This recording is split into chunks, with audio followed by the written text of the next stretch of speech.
Good morning सुप्रभात सांग मैंने देखूँ आज कोहलिया पाग पूरा केमती ठंडा ठंडा पवन दौची तापर बापा माँ कौन आनी आलू बस्ता घरे पार्टी करथिल तो रसन सौदा नाला तो सकाळु जाइए दुकान रू सब सौदा नहीं आसते सौदा आनला सब देखुं कौन कौन अणाई कौन ना तापर मुंड धोई आसली भाज टे मुंड कुंडे दौरान कौन कली ना मुंड कुंडे सारापर अंगूर किसी नहीं आसली पानी में भेदेकी धोई धोई धोई धोई तापर खाऊँगी देखो आम गाँव छोट पिलाटी माँ को धरिकी आसी मुंडे मो हाथ मारिदे टाकली टाकली कहीकि कहूँ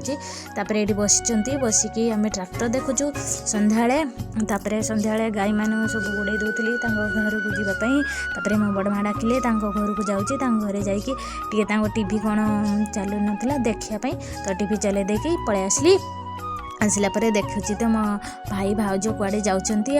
तापरे कौन संध्या हो गला राति रे सोयाबीन आलू टमाटो तरकारी कर। Thanks for watching.